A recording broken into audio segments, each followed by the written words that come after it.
Welcome back to Story Deep Dive with Rachel and Dana. This is a podcast where two book coaches, editors, and besties discuss books not as readers but as writers to draw inspiration from great books and have plenty of laughs along the way. And this week we are coming back around to K.F. Breene's Sin and Chocolate, and we're going to be talking about the characters. But before we deep dive into K.F. Breene's characters in this book, you know I gotta check in with my bestie, Dana. Tell me what's new over at Danger Tales at the time of this recording. Y'all, one day we're gonna stop being surprised by the questions that we know are coming. Every time. every time. Right. We're finishing up the, actually, I don't want to talk about that. Listen, y'all, plot twist. Sorry. Not the twist. It's not even the afternoon. Listen, this is a little bit of hot takes bringing you into my shenanigans. So I've been getting all of these emails and messages on social media asking when we're going to do another boot camp. Man, I'm sure as gratifying as I'm sure that is. Come on. Given the amount of time and energy that daggone boot camp took you, I would imagine that you're like, man, can I take a nap first? Come on. Listen, a hard pause and a Baptist finger. Listen, if this is your first time listening, welcome. If you've been around, you know that, oh gosh, it was a few months, oh my God, almost 4 or 5 months ago. Was it that long ago? It was in the middle of the summer, right? June? Yeah, June. That was a couple months ago. And by the time this is, yes. It's even more than that. Yeah, perfect. Time flies. Jeez.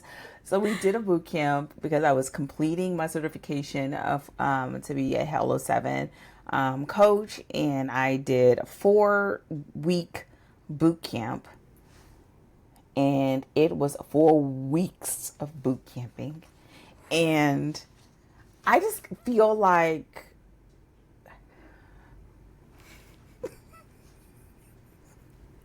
what do you feel like, Dana? Tell me. Do you want to cry? Do you want to lie down? Would you like some coffee? Because the fact that you're cutting down coffee right now, astounds me. I feel like it's something that I want to do, but I don't think I will ever do it again like that. Mm-hmm. Because I kind of did votes in both Inner Circle and DTW, and they all want to do it again as well. And so, yeah, I just think it's interesting. I think it may be sort of more contained, maybe a week, kind of like where people are doing challenges versus it being a boot camp that's spread out for so long. But I do think that it would be very interesting to be able to create something that we could do like a couple times a year. Yeah. You know? Yeah. Something that's reasonably repeatable.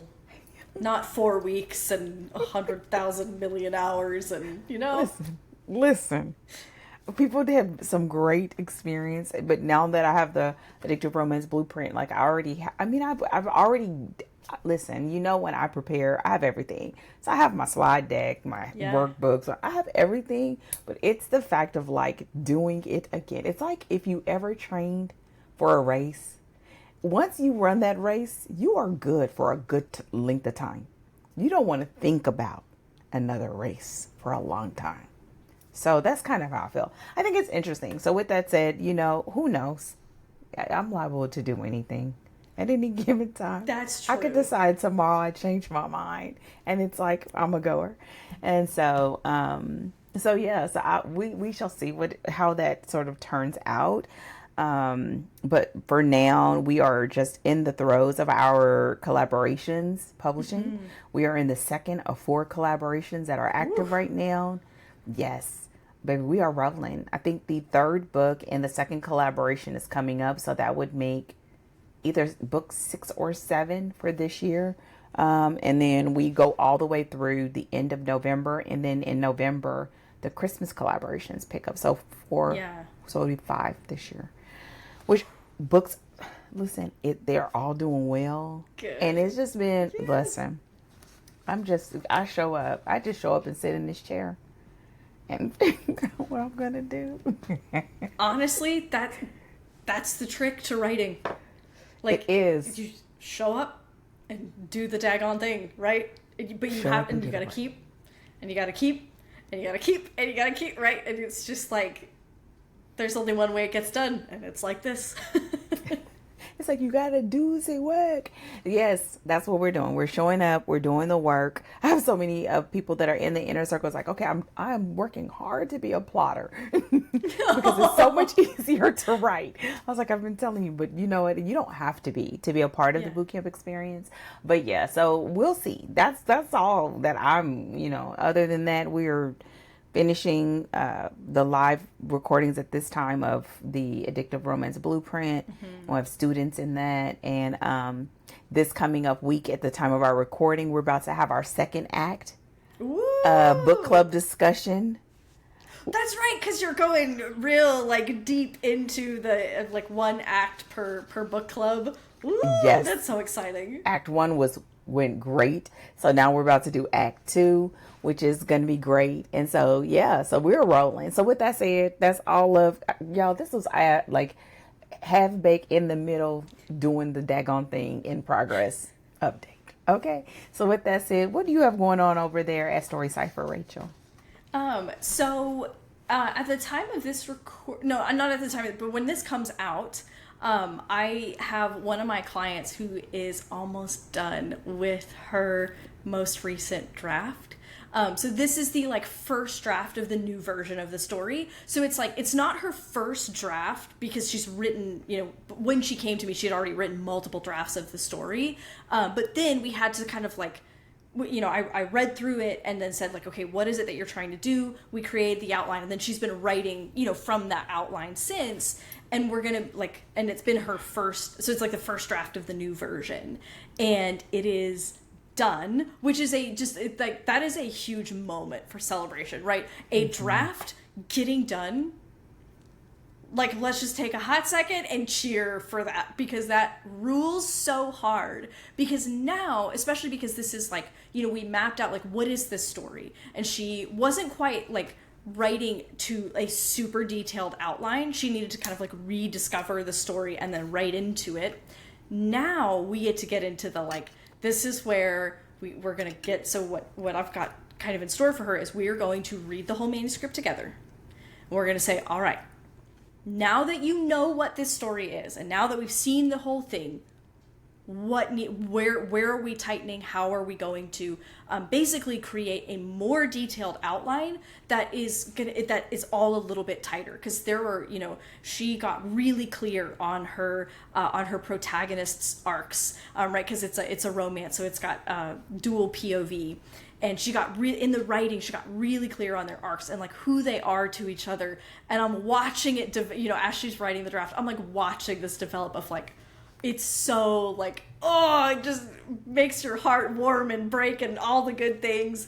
And so now we get to go, so we're going to read the whole thing, and then we got to say, okay, how do we set this up in the beginning? We're going to get those lovers, we're going to get them on the page, we're going to get them a little sooner. And that's that's normal, right? Of I think this is the connection point. And then she discovered some other connection point that can set her up for success way sooner, way earlier in the story. And it's oh, great, we can revise this, so we're going to, be able to re-outline and say, okay, what are the scenes we need to have? And she can begin to almost this isn't the right turn of phrase, but it's the one that I have in my head of write to spec, where it's here is the sheet of what I need to do. And now she can write more directly to that, now that she has a full understanding of the story, and begin to craft it into what she knows now that it needs to be. And that's the ooh, this is the really fun part. And she, suffered writing the first act when it was oh, I'm just getting words on the page to get into the story and make it happen.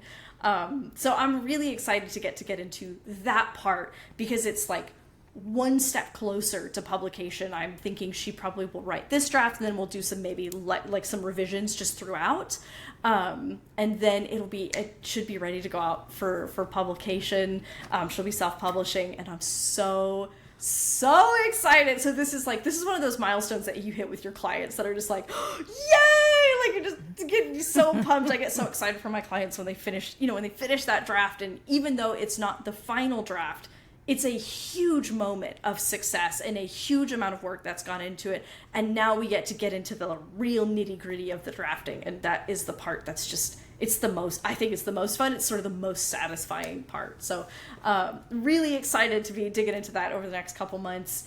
And it's just always nice to have those wins and to hit those checkpoints, because writing is a long process, so it takes a while to get there. I'm always amazed by the difference in our clients. I know. It's like, write for a year, release the book. And this is like, yeah, like this is what we're aiming for. And you're like, my clients, have to have had 4 books out already, kind of. But how is she feeling after like the road and the journey that she's been on to get to this point? And now that it's finally getting clear, because I would assume what normally happens is that it's getting, as she's writing, all the things that you've told her over the days, months, in the time that you've worked together is now beginning to really crystallize, right? Because she's doing the work and she's showing up and she's finding out where those places are that you've mentioned before, which allow, and even the places where the story begins to speak to you and you can begin to respond to it and make the adjustments to sort of just refine it. How is she feeling?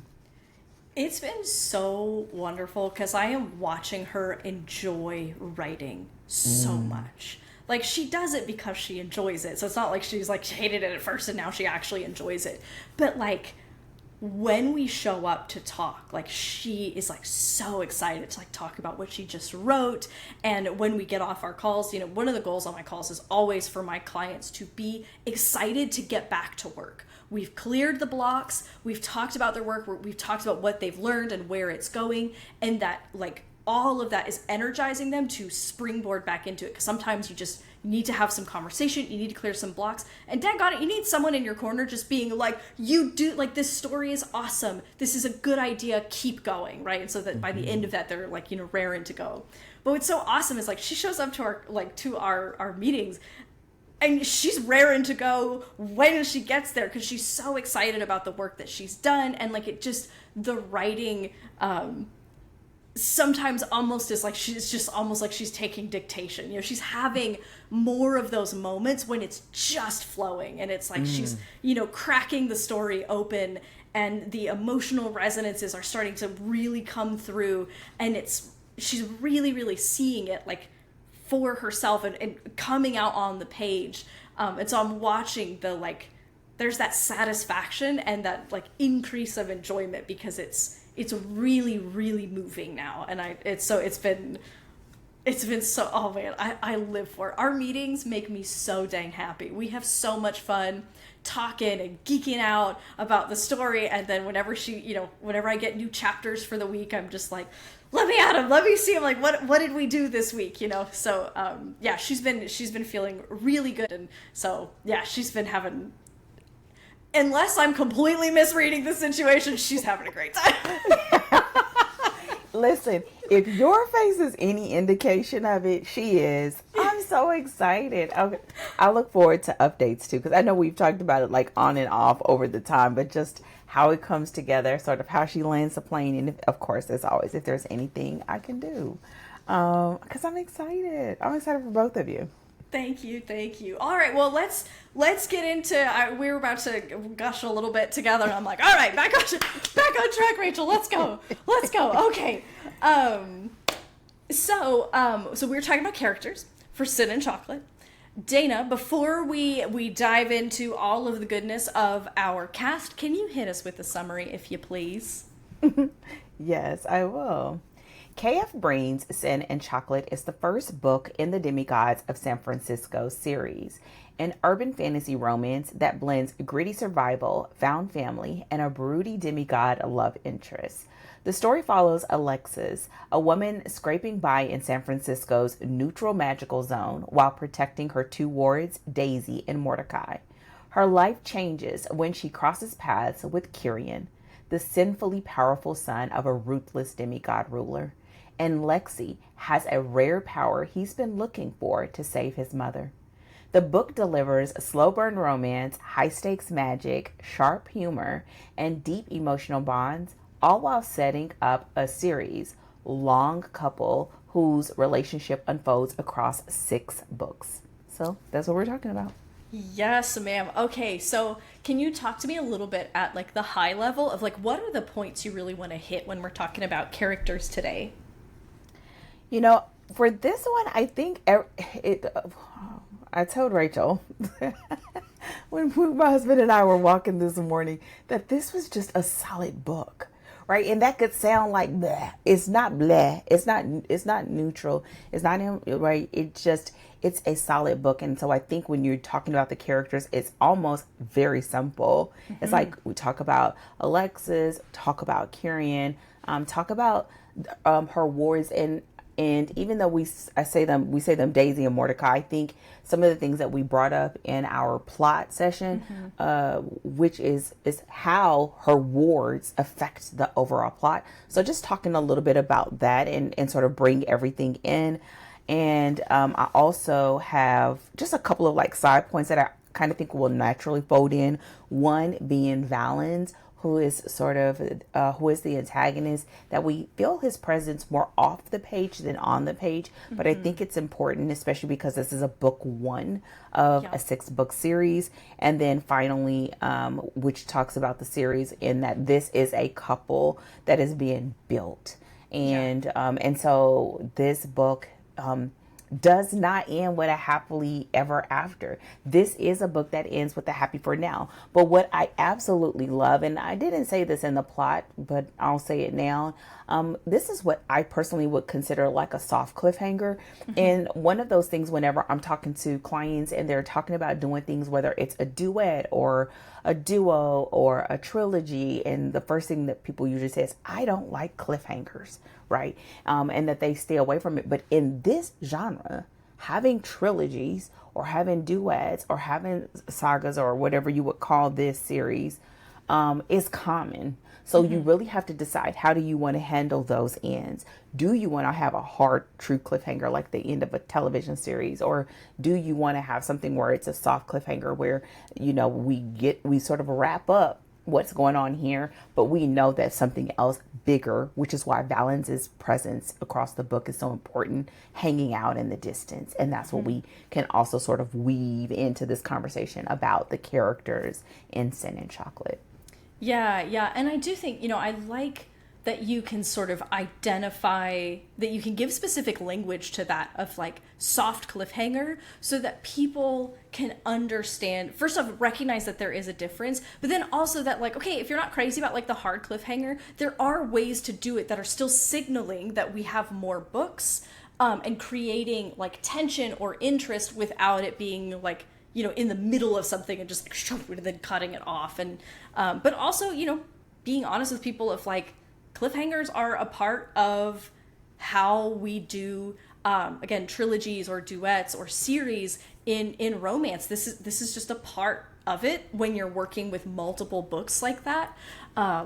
And with the same couple. Yeah, with the same couple. And versus, things we never got over. It resolves. Next book, it resolves, et cetera, et cetera. But just, sometimes you have like, it's that like, I'm going to give you some bad news. It just is what it is. And like, you're going to have to just either do different couples in each book so you don't have to do that, or get a little bit more comfortable with some version of cliffhanger and it is okay, So being able to both identify that and give language to it, I think is just really helpful. And our notes are really, overlapping because the thing is this is a super small cast. Like, we know exactly who we are focused on for this book. It doesn't really expand out that far. And so it gets us invested in our little core cast really well because like they all kind of are just very tightly weaved through the plot. So I'm wondering, because we're going to talk about Lexi, we're going to talk about Daisy and Mordecai as well as Kieran. Can we start by talking about Kieran a little bit? Can you talk to me about Kieran as, a main male character and sort of what he brings to the table, how we sort of see his like personality coming out. Like, I just want you to talk to me about what is, as a romance main male character, as a male lead in a romance, talk to me about what Kieran is doing in this story. First of all, that is not a simple question, y'all. It's my bad. It's like, trying to leave it open. Just like explain everything. Girl, where is that in my notes? I was like, okay. Okay. First of all, there's no way that I can say all of that. But what I will say is, I think one of the things that I absolutely love about Kieran, I'll say a couple, but what I absolutely love about Kieran is the fact that this is a solid alpha main male character. This is a character that in any other circumstances would probably be almost like whether it's like the boss hole or the alpha hole or whatever, because of, you know, the fact that he has power, not just in his stance in the society, but in his being because of this type of story. Also the fact that he has privilege, he has access, and in all areas, for the most part, he can have anything he wants at any time he wants, except this. And so the thing that is his except this becomes the thing that immediately sort of attaches us to him. Because the reality is he's a man that's in grief. And so to have him being in his fullness, you know, and when he meets Lexi, he's going into this secret meeting because he has this master plan that if this plan does not work, but he's willing to take a risk, right? Because it means that much to him. And so for him to cross paths with her and to be immediately connected to her, and for his connection to her to bring out things in him that reminds him of something that he caused that is so precious to him, his mother, that it just makes all of this big, you know, handsome, rich, billionaire, got everything guy just seem normal. Yeah. Like I'm just dealing with some ish. Those edges. Listen, it just it chips them away. Like he's just dealing with some ish. Life is lifing for him too, and that he is not immune. And the fact that Lexi comes along and he just does not get his way because he wants it, because she doesn't know who he is again, right? And I think it's like on one hand, it could be like, okay, you're getting a slice of humble pie, but she doesn't even know who he is. So I think what it does, and I said this in our last episode, I believe, which is it allows Kieran to be Kieran a little bit. And we see that this is him. The big, broody, powerful, strong, very observant, very aware, very caring. I think I said observant already. Like we see all of that, and we see that in him within the first few chapters. And so I think this is a play on the alpha of being not just an alpha in a role, because he's over his six who are his team. He is the son of a demigod, which means he has some capacity in ruling, if you will, when it comes to the structure of how the world is set up in San Francisco or in these books. But also in how he shows up when something needs to be done, it gets done. You know, if she needs to be protected, she's going to be protected. Now she's pushing up against it, and those are some of the things that you kind of had some issue with. So I think the last part that I'm going to say about this is I think this is also a very interesting play on point of view. Some of the things that we brought up when we read Beautifully Cruel, which is, you know, how much exposure do we get to him? And we see another opportunity or another example of limiting our access to him means we're also being limited to some of those details that we're not ready to reveal yet. Yeah. We have 6 books, we have 5 more books, right? And so we know enough to understand that things are imminent and that there are life or death stakes. Yeah. And that he is in like over his eyeballs. Yeah. But he's playing it cool, right? Because we never let him see you sweat. Yeah. But we see that, but we have this opportunity to sort of see them almost in a bubble, if you will, not at all exposed to his world fully. And we see the extent of his power, not the full, but how, whether it's people, objects, beings doing what he says, but also starting to be a sort of protected, if you will, of Lexi and her wards. And I think the final thing too, which is like a little bitty thing, but it's a big thing because technically this is a billionaire romance, right? Yeah. Right. And you see what money and access gives you, right? Right. Yeah. And a lot of times people think of billionaire romance as being just the fact that he's a billionaire and she's not, right?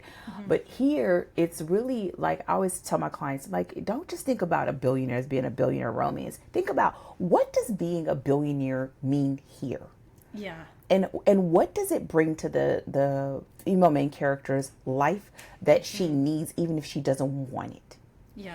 And which we're talk about, I'm sure when we get to the wards, is like, whether she wants him because he's a billionaire or not does not negate the fact that she needs him. Yeah. And that just makes their connection that much closer. Also, it makes the resistance more, because she's just like, I don't wanna. Yeah. But on one hand, like, you kind of gotta. Yeah. And so Kyrian is all of that. I feel like his broodiness and his, if you want to call it, like, it could be a little bit considered like a grumpy sunshine, even though she's not fully sunshine, but she's as about as optimistic as you're going to be, given her circumstances. But I think it has a lot to do with grief, the circumstances that he's under. And the reality is that he's having to face some really hard truths about his reality. And we don't get the fullness of that, but we get enough of it to ache for him. Yeah. And when we have that moment with a man or a male character in your story, that it sort of almost makes all those things that I just said, they're there, but they don't, how do I say it? The things that he has access to and the difference in their power dynamic and their status could make those all be things that turn people off from him. Yeah. But because he is hurting like any other son, he wants closure like any other son would want for his mother. And he is aching, and he cannot show that at all. And the fact that she can access that, all of those other things, they don't matter. And I think that makes for a very interesting position to go into, so that when he flexes that, we get it, and it's like, okay, like, I'm paying attention. But it doesn't turn into a turn off, and it doesn't turn into a jerk, and it doesn't cause that edge to go too far. And so I hope that answers a little bit. But I think overall, I just feel like on one hand, he sort of is untouchable, but the reality is he's touched in the way that no one can heal except for time and closure. And he can't affect the time because time's got to pass, but he can work on closure. And that's what he's working on in the story. Yeah. And it means that he needs Lexi. Right? Exactly. Like, he needs Lexi for that closure. And what I like about that too is, even though, Lexi in particular has no interest in finding out what they have in common, they both are going to whatever length for the people they love, right? Exactly. So he, his those edges on Kieran are softened because he has someone he cares about. And I think that's one of the ways that, because actually what happens is Lexi's edges, because she can be a little kind of like a dog with a little dog syndrome, and they're they're kind of yappy, and they can be really aggressive, and they're sort of compensating for the fact that they're tiny. Boogie, because I'm I always call him short man complex. He going out there with a short man complex. That's right. They just sort of want to pick a fight with everybody and everything. Lexi has a little bit of that. She's a lot of that. But similarly, those edges are softened by giving Kieran and giving Lexi something that they care about more than anything else that isn't themselves, right? So they have something that Lexi is above all trying to protect her wards. She cares the most about caring for Mordecai and caring for Daisy and making sure they're protected and they have a shot at life. And Kieran has all of this stuff, and he comes from, you know, all of this power, but like his mom and caring for his mom and protecting her and right, all of that, like that is other centered, right? And so it takes off that edge, but it gives them something in common as well, that we see that these are two people who are trying to do their best by the people that they love, and draws that commonality. And it's also that thing that brings them on the collision, because Lexi wouldn't be anywhere near Kieran were it not for her wards, and Kieran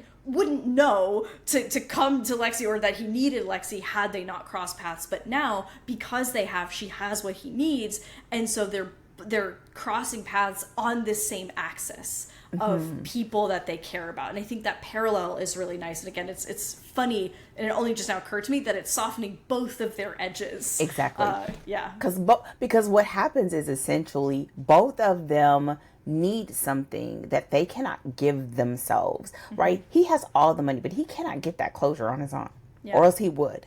And she doesn't have the money or the access to be able to do what she needs to do for Mordecai. Yeah. And what I feel like, if we were really to pull back, I think this is a great sort of story to sort of pull back and sort of like look at, like, what are those commonalities? What are those things that you can sort of write down and say, okay, these are some of the dynamics that you would like to play with. And one of them is sort of that, one, when they pull up, like, it's something that's bigger than them, that it makes it worth them being in that life or death stakes for the other, which kind of cements them together more. But it also is a leveler of all of those things that make them opposites, and also that makes that power dynamic exist. It sort of levels all of that, and it's almost like it makes the surface flat, and it makes it almost like they're standing toe to toe in a way. So that when those differences reemerge, it's for something that's a lot more valuable, if you will. Like the fact that she doesn't know her power, and he knows power as well, right? And how to help and train and mold, and how he is learning to soften when it comes to, reminds me of like Knox and Waylay, right? When he's in a way looking out for her and Daisy and Mordecai, and you see that grow as well. And so I think we could say it kind of softens the edges, but those could be the things that we're looking for when we're building these kind of characters. Because the reality is, you want people invested for more than one book. If you know you're going to make this as a series, and it's not just about how you thread the story together, because at the end of the day, you want them invested enough that they're going to buy the other book, right? I always call this is pre-selling, okay? This is marketing before you even write the words. It's how you build them. And so, I agree. I think there is such it's almost like he has the pendulum swings so far for him that he has these very vulnerable moments, and they sort of close off behind behind a brick wall, so stone wall, right, to not let anyone through. And what's amazing, which the connection between them becomes what Michael Haig talks about, like the essence. Like the essence of each of them is what attracts them, even above and beyond all of this. Right? It's masked as curiosity, it's masked as physical attraction, but it's something else that's there, and that something else also pulls us in. So we have these things where, in the addictive framework, like I call this like our braid, right? We have our external, our internal, and the romantic braids, right? And people can say like you just have the romance, but that internal is about that individual character's own personal journey, right? And he's on this journey of closure, and there's something bigger out there for him too, but the closure isn't for him, even though it is, because it's also for him about letting go, and about trusting the process, trusting what he cannot see, trusting what his power won't even allow him to access, right? For a man that has everything, he doesn't have the thing that he needs. And for her, it's causing her to expand her world, right? To let someone else in, to let others in Kieran know the truth of this state. The fact that they're vegan because they cannot afford food, Listen, right? And that they are literally like living off of love and family, right? Yeah. And it's causing both of them to I always say that the best romances cause characters to want to be a better version of themselves to have that love. Yeah. And that's what we're seeing. And we're seeing it in slow motion. Yeah. Like, we're seeing it in slow motion. Yeah, because it's a take slow a burn. few, yeah, it's like, it is a super slow burn because it's slow burn over a series. Exactly. But we're seeing it. And that's how we get both of them, right? We get Lexi, who's sort of like this underdog, but we see that she's selfless, that she's willing to sacrifice even the little bit of access that she could have to be able to protect and shield. Protect Daisy, shield Mordecai, and then what she's willing to do and put herself in an additional financial hardship, as if she doesn't have enough to be able to care for them and to get the medication and the things that they need, and how she was so willing to step in when her mother, passed away. And so we see both of them coming together and sort of both having their own form of a mother wound. Being played out for us in this book one. So yeah. Yeah, and this is a great kind of opportunity to kind of like pivot over into talking about Lexi as well, as sort of our protagonist, because Lexi as a character has the benefit of a really strong singular goal driving her throughout the story, right? Which is really what allows us to see who she is. So rather than, and I don't want to rag on it too much, but right, like in Beautifully Cruel, right? True, she was going to law school, but she wasn't really in pursuit of anything specific. So like when Liam wasn't around, there really wasn't that much to happen, right? It's just sort of like reacting to stuff around. And what that meant is that we only had moments where we saw True being being kind of whatever she's meant to be as the protagonist. With Lexi, from the very get-go, we know what she cares about, and that's caring for Mordecai and Daisy. And when you have a character that has a, strong goal that drives them through the story and that motivates everything that they do, it allows you to really showcase who they are, because we see that, Lexi will do anything for her wards, and that she already has done anything. So it's not just like she's like, I would do anything for my kids. She's not just saying that and then we never see it happen. When we enter the story, we see that she is in the middle of having done everything she could for her wards. And so it really brings that her personality isn't just in theory, right? It's not like I'm shy and then we never see her being shy. We watch her do this scene after scene after scene, and it drives everything she does so that she really becomes robust as a character. We understand why she does what she does, and it makes sense to us because we've witnessed it, and of course we know that these, her wards are more important than anything else in this world to her. And so it gives us, again, that goal gives us the opportunity to showcase the protagonist's personality. Yeah, and we also see that a part of her is not limited, right? It is who she is. So like with Frank and some of the other people that she come across in the story, right? In their own their stories and how she can potentially help them, it's not limited. And so that makes it so, again, listen, at the end of the day, when you have a book that's a multi-book series and it's with the same characters, you really are fighting for people to relate enough that they care enough to continue the story. Yeah. Right. So that's what we're seeing here as well. Right. We're seeing that. And I know that you said there's some moments where she's just like, listen, a girl's got to hold out. OK, we're just going to call it that.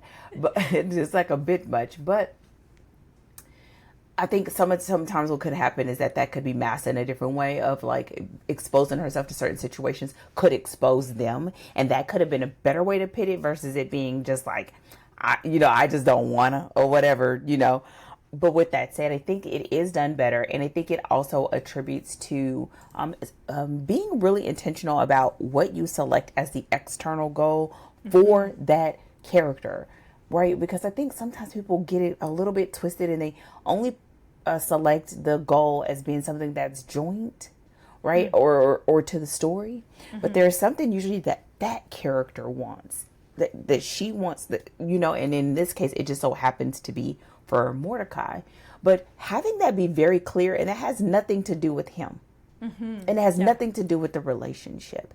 Yeah. And I think with the other story, it was there, but I think the pacing of when she graduated and all that stuff sort of threw that off, and it kind of made it fall off. Yeah. So it made it so like it was there, but it was a blimp.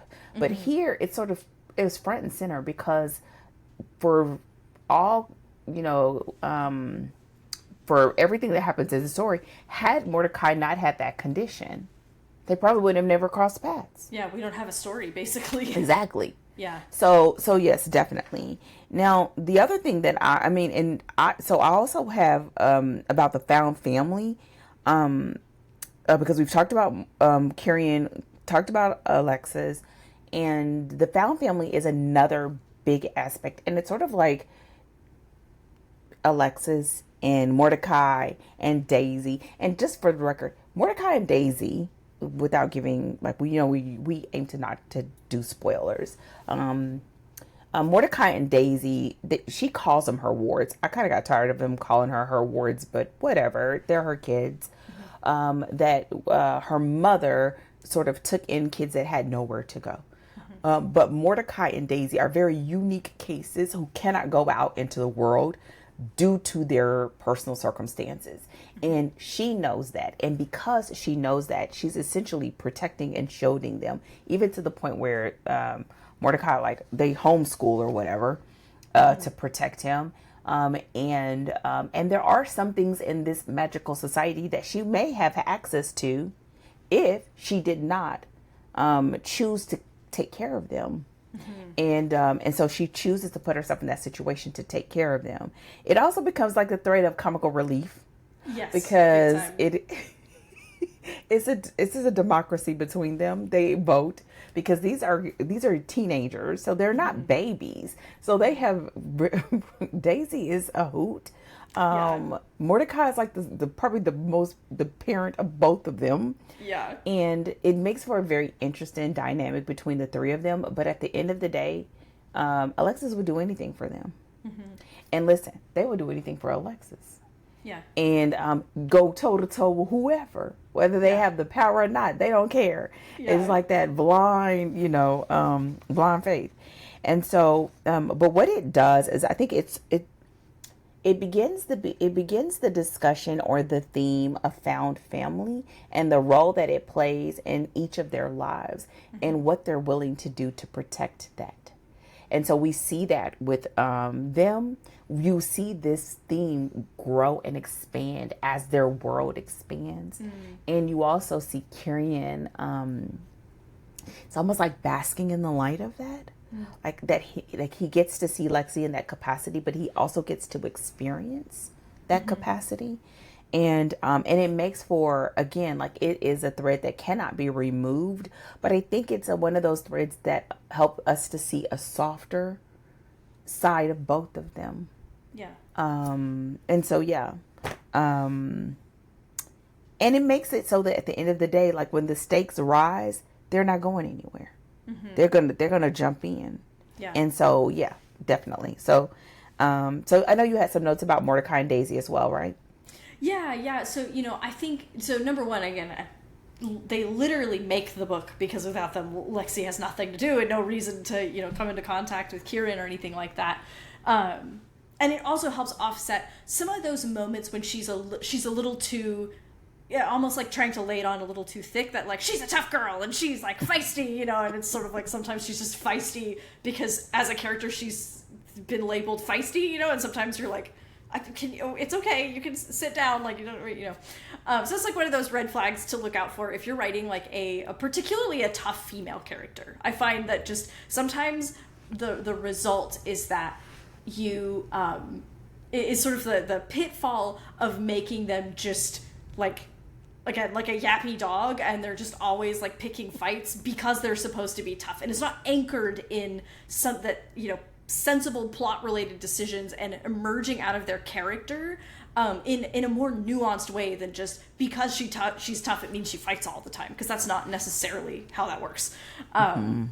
But they bring some of that offset whenever at times you're feeling a little like, can you tone it down? They really bring in kind of some of that balance.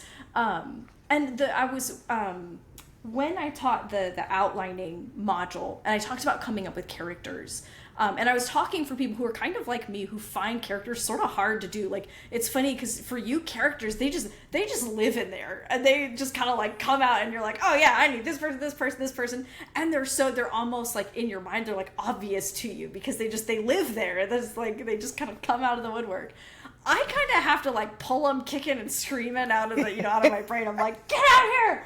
Come on! You're just like trying to wrestle them out. And so for anyone who's like me, who is sort of more like a much more event oriented and characters don't feel like they come as easily to me, I was talking about using contrasting characteristics to help you develop that additional cast. So you have your protagonist who's, moving throughout the world in a particular kind of story, and then you're looking for, okay, whether it's contrasting characteristics to your protagonist or what few characters you do know that you have in your story, and you're like, okay, like what is the opposing force to this, or what is the opposite of this? And you might start with polar opposites and then move in a little closer toward the middle so that they're not cliche or like tropey or anything like that. But then you begin to kind of triangulate this cast so that it becomes kind of well-rounded, and you get kind of this variety that makes it feel very robust and very alive. And Mordecai and Daisy are exactly that. So you have Lexi, and she's got a little bit of a chip on her shoulder. She's just trying. She's starting to like force her way through it. And you have Mordecai, who's very he's not so reactive. He's he is kind of like, and it's this nice inversion because he's kind of the adult in the room, even though he's one of the teenagers. And then you have Daisy, who she's a lot like Lexi, actually. Like, she has this very like kind of headstrong, but she has this enormous amount of like sass and sarcasm, and but then she has this funny meticulous side, right, where she is like this business acumen that doesn't belong in like a 14-year-old, right? And so it creates this sort of, it has these unexpected characteristics that sort of invert the relationships and gives it that, it's where the comedic relief comes from, and it's where that sort of lively feeling that makes us really like them comes from those contrasting characteristics. And so I think that, Mordecai and Daisy became essential. They are essential parts of the story, not just from a plot perspective, but because of what they bring individually to the story and to the group dynamic, so that they all kind of play off of one another, and it gives us that really lively dialogue that endears us to that narrow cast that we have, because she really focuses in and builds this, she builds this really strong relationship between Lexi and Mordecai and Daisy, and we see that, just following throughout the story, and we get all of that comedic relief and all of that fun banter. And it makes us like and care about all of them, so that we have this tight core of characters that we are now invested in, so that when we get, we again are invested for book 2 because we like them and we want to see what they're going to do. We want to see how they're going to, we want to see them win, and we want to see how they're going to do it. And so we show up for them again, and then she has this tight core that she can kind of build out from in the following books. But we have a small cast that we're connected to that we can then build around as we go, since we have so many books. But we also have sort of like a deterministic number of books. It's 6 books, and it has a definitive end, versus a serial style where we don't know how many books we're going to do. We just are going to do them until we run out of them, or until people stop buying them or whatever. I like the thought of that. What I always look for is balance. And not balance in the way, I guess balance is balance. But if you're a person who you look at archetypes, or if you're someone who you don't do well with the standard archetypes that you find, I find that any sort of resource that you have, and if you strive for a sense of balance where no one character represents the same thing, unless you kind of have an overlap, it helps to make it so that you have this well-rounded approach to how the challenge or how the problem is seen. And here, it is interesting because we see it from the three of them. And then we also, every once in a while get Kyrian's, and it does have this sense of balance or contrasting, but that what it makes it so that we are invested as readers in their individual journeys as subplots, and also those threads that will carry over into the future books, but also in how they interpret and intercede and engage Lexi trying to figure this thing out. Because she's just trying to figure it out, right? She's never done this before, and they've never done this before, but they know how to call her out when she's not doing it right, or when she needs to do it better. Because I think Mordecai is, he's like you. He is young with an old soul, okay? Yes, that must be why I like him so much, because Trevor and I are sort of just old people stuffed into young bodies, and I know an old soul when I see one. Listen, when she was giving her the riot about what, trying to do with drugs, and he was like, and immoral, just throwing in my little 2 cents. And I think the last little element that I have, other than talking about them as a romantic arc, is the thing about Valens. And there's really not a lot to say about him, because we know about him from the beginning, from chapter 1. And I just love this. And it makes me think about, y'all, we're talking about characters and not plots, but just go with me for a second. Like how your most your significant plot is usually introduced early, and it's one of the last things to sort of wrap up, and it's him, right? And we see it early, even though we don't see him on the page, but we know enough to know when he does come to the page, stuff is going to start to change. And I think that's enough here. It's kind of the opposite of the issue that you sort of had with The Beautifully Cruel, because we understand what the stakes are. And this book is almost all focused on the beginnings of that romantic relationship, even though there is action and there is the sort of crosshairs of with the magic and Lexi understanding what the stakes are and them being sort of stuck together to bring us to the end of the act 1. But and so he really doesn't intersect, but in reality he does. It's almost having like an omnipresence. And so we know enough, and we see him through the lens of Kyrian, but we also see him through the lens of Lexi, who is under his domain or kingdom or whatever. Whatever. He's the man and she's not, okay? And so and how we instinctively know something big is coming. We don't really know what fully. We know what Kyrian's plans are, and we know how this could affect Lexi in general, because he's the man in control, and we know it, and we know enough to feel like to understand the capacity of the threat. And that's enough. That's enough. And he stays present enough that we never lose the tension of his presence, even though he's not there. And I think that was beautifully done. And it's perfect, because that's when we sort of like bumped into each other. That's literally what I was going to ask you about. I was like, oh yeah, let's talk about Valens now as like as the antagonist. But it worked out so well, because you're right. So our biggest thread is the one we want to close last. But in the first book, we need to have usually some hint of it somewhere. We need to know that it's out there. And I think my guess would be, as you get further in the story, as the stakes escalate, that force of antagonism is coming closer and closer and closer and closer and closer. But in book 1, they're still out there. We see their power. We know that they're out there. And you're right. I think, one of the ways that K.F. Breene did this really nicely, so that we understand, like, I'm pretty sure Valens is like our biggest problem. Like, it's gonna, we can just feel it. And so much of that is connected to the little bits and pieces we learn about him because of how Kyrian is trying to solve his problem, right?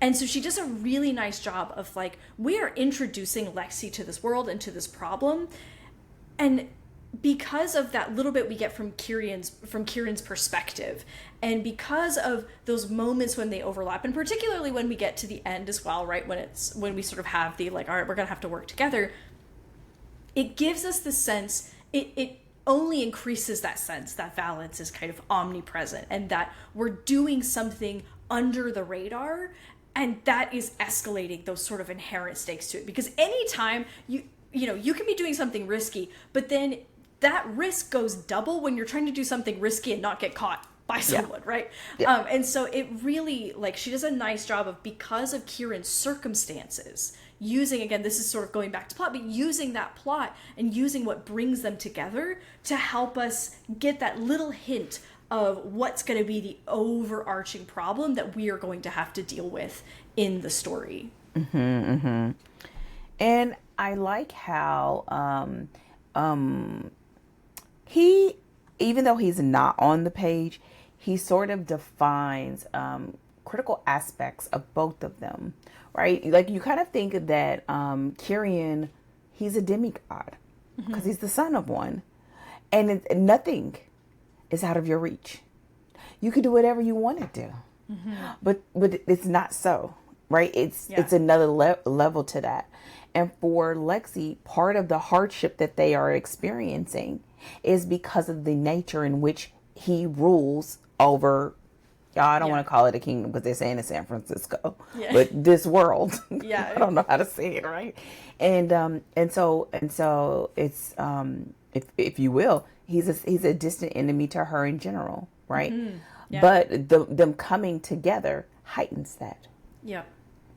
And even in the way in which she seeks to remedy the issue that they're addressing in the story, y'all, just to not spill any beans or whatever, that heightens her exposure to that threat. And so all the while, again, beautiful, because it's not plot but characters, but even with the characters, escalation. Pacing that escalation. All the while, like, you really don't realize that that's what you're experiencing, but it is, you know? And I would say my last point on this is, like, this is a great story if you have someone that's not on the page, right? But you need to have their presence on, because you don't want them popping up out of nowhere. Right? You miss a really great opportunity. And so having someone that's not on the page, but that we know is a constant threat. And then I'm sure Breene knows this is the one. This is the one that's going to be the showdown moment. But for now, we got to sort of lay the foundation. And so, and I want to highlight, I love that, because from the beginning of the story, like, even though, like, to our knowledge, Valence doesn't really know Lexi exists. He doesn't care about her. Like, she's not anything to him. But because he's the one in charge, and because of the way that he rules San Francisco, she is, from the beginning of the story, affected by him. And so when she gets involved with Kieran, it brings her one step closer to him, right? And so we're getting even that little bit of escalation, if we get closer and closer to that main force of antagonism through the story, but having him from the beginning, that, like, because of the way that he rules his domain, this is the result of, like, the life that she's having to live. So that makes it easy when we get to, say, you know, midpoint, and we get to like later into the story, to pull him in as, like, oh yeah, he's like the force of antagonism. And to your point, he doesn't come out of nowhere, and it works really, really nicely to set that up early. Were there any other notes that you wanted to hit? Did you have any more you wanted to say about, you know, Happy for Now, or even, like, the progression of the relationship and over 6 books? Anything else you wanted to kind of touch on before we wrap for the day? I would say, since we're about to wrap, this is a Happy for Now, and I think it's a great story to look at for that if you struggle with Happily Ever After or Happy for Now. For Dana, other people do whatever they want to do. For Dana and Danger Tales, I draw the line between a love story and a romance based upon the ending, right? It's really about the promise. And this does deliver on that Happy for Now, that both of them are happy with where they are, even if in some parts of them may want more. And that wanting more is the thing that we explore as we move forward, Yeah. right? That connection and that attraction is very much intact, even if they are fighting it. And so this is a happy for now. It does a great job of establishing the first act of a story in general. So looking at the overarching arc, like it lands it very well that they are sort of stuck together, that they are here together, and that they really both have made this decision in coming together that they can't turn back from. It is a true turning point in their relationship in the story. And so we see that. And we also have this sense of balance being sort of still that sort of larger than life aspect a little bit. But it will get closer and closer as we get to those other books. And as we move into those other books, we even see the way that Kieran has to begin to protect Alexis in other ways. Because if it was known what he recognizes in her, that would put her in even more danger. So I think starting off this story with them having this sense of attraction and this sort of, he felt like the jerk, she felt like an airhead to him. Like, why would you try to protect a phone? And this is his rich kid, like rich people problems kind of situation. And then until he really kind of zeroes in and they both feel something, not knowing what it is. And I think having it being super strong, almost to the scale of being uncontrollable, is what holds us on the hook. Yeah. It helps us to say, we are okay, KF Breene. I don't know your name. It may be Kathy. It may be Karen. I don't know. KF Breene, what you're going to do. Like, we're on the hook and we are here for the ride. The final part of this, I think when you have that slow burn, I think that it's almost as if the stakes go up as that sort of romance is slowly plodding along. And it's almost as if they're like yin to the yang, but we need there to always be those touch points that we don't lose track of that thread. Again, because that romance is first. So we don't lose that attraction. We don't lose, they just don't act upon it yet. Yeah. And we see the pure restraint, right, that Kieran is having to call upon to not. We need that, right? So if you want to do that slow burn, it's not slow burn as if nothing's happening or they're going to take forever to touch hands or take forever to, right? It's not this. It's not. I think slow burn sometimes that people feel like we're just going to stretch it. Okay, no. That's not, like, in some ways you are stretching it, but what you're doing is sort of adding more beats and more moments that are just slowly causing this thing to go from like a little bit of a boil to a little bit of a simmer to and I think to do it well, take some time to think about that. Yeah. Like, what are those moments when they least expected, when they desire it the least and they want to stay away from it? Do they feel the full force of something that is really out of their control?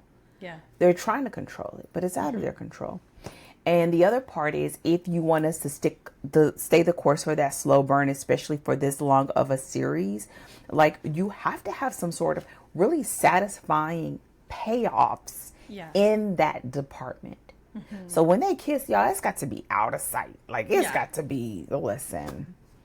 And, and all of the things, like, there's got to be some very almost like emotional, intimate payoffs as we move forward, so that it almost just is building the anticipation that a reader would have for when it does happen. Yeah. And absolutely. so it's done well. There are so many things that are outstanding.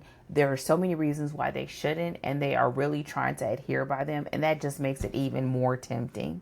Yeah. And it's this great balance, because once you strip down all the things that we've talked about in the plot, and we talked about, as we talked about the characters, and you just have man and woman, that there is so much there that if they didn't have all that, maybe they would just go roll around for a little bit. You know what I'm saying? but it's too much at stake. But that's almost what makes it that much more tempting. Yeah. And so I think having us on, because the way that I explained this to you earlier is like everything around them, and even they are to themselves and to the other person saying no, but their nature is saying yes. It's almost like hormonal teenagers, right? Yeah. And so, and so the fact that at the end of this, it leaves them connected in a way that they cannot break that up, and it's a moment that sort of makes it so that it's almost irreversible. It means that they're gonna have to handle that. Yeah. That's what, and that's what we are here for. Yeah. And so they're gonna have to do something about that, and they're gonna have to address that. And again, another one of those things that put us on the hook. So yeah. Perfect. Y'all, I hope you were taking notes, because that was your mini slow burn masterclass right there. I love that. That's so good of just, slow burn doesn't mean they're not on the page together and it's like, it's just, they won't meet, it's really, it means that you're spending more time building that tension. And it also means that you're going to have those moments of delivering on it. Again, especially for this, because we have multiple books. And so we need somewhere to go, but that doesn't mean that just nothing can happen either, right? And so it's really, this book really amazed me, because that's not easy to do, to like deliver on some of that heat and make some of those connections, but not all of them, because we have 5 more books where it needs somewhere to go. And that's really, she did it really, really well. So I'm looking forward to reading the second book at some point in the future. I'm sure it will feature on the podcast, maybe even sometime in 2026. Come on. As we are planning out our calendar for 2026. Look at us being a few months ahead of 2026. Get the thing planned out. So we will go ahead and wrap it here. Everyone, thank you so much for watching. Thank you for listening. Thank you for spending part of your day with us and joining us for this discussion of the characters in K.F. Breene's Sin and Chocolate. Don't forget to leave us a review, subscribe, so you always know when new episodes are coming out. And again, if you have questions, leave us a comment. You can also email us at storydeepdive@gmail.com. And don't forget to visit us at storydeepdive.com. And those are, I think, all the things that you can do to interact and follow. And, if you have writer friends, don't forget to share this with your writer friends. Start a book club with your writer friends with the books that were, that's the easiest. Now you just have a whole book club, your year of book club done for you. So share this with a writer friend, and we will be back next week for our takeaways to wrap up Sin and Chocolate. But until then, we will see you next time. Happy writing.